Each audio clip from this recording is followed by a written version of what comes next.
કાર્બનમાં બીજામાં નામાં ઘણો ફરક છે. એક કાર્બન જા ઘઉંમાં વાપર્યું હતું તો એવું બધું નહોતું રિઝલ્ટ. પછી આ મગાવીને છંટકાવ કર્યો. મગ આ જે ઉભાઈ બીટું ચણા મગ છે, આ આગળ બીટું ચણા છે અને ઘઉંમાં વાપર્યું હતું. ત્રણેયમાં રિઝલ્ટ સારું મળ્યું. ત્રણેયમાં સારું. મગફળીમાં મળ્યું હતું પછી આમાં વાપર્યું. પહેલાં મગફળીમાં વાપર્યું હતું ચોમાસામાં. બરાબર. તમારું નામ કહેજો ભાઈ. યોગેશભાઈ માળિયા, ગામ એકલેવા, તાલુકો માણાવદર, જિલ્લો જુનાગઢ. આ ટ્રુ કાર્બન છે એ તમે ક્યાં ક્યાં પાકમાં ઉપયોગ કર્યો હતો?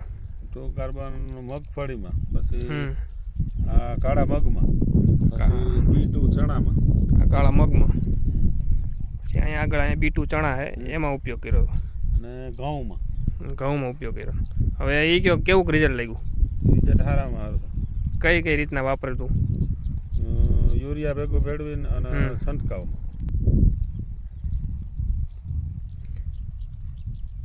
મગમાં તમે કહેતા હતા કઈ રીતના શું ફરક દેખાણો હતો સિંગુમાં? સિંગોમાં અહીંયા વાવ અમે ત્યાં પહેલી ફેરી જ મગ હોય એમ કે 2 ઇંચની સિંગ થાય એને બદલે 3 ઇંચ ઉપરની સિંગ છે. તો સિંગુ ને મોટી થઈ જારી છે મોટી ને જાડી જાડી અને ભરાવદાર થાય એમ છે. જો આવડી સિંગ જ થાય એને બદલે 3 ઇંચ ઉપરની છે.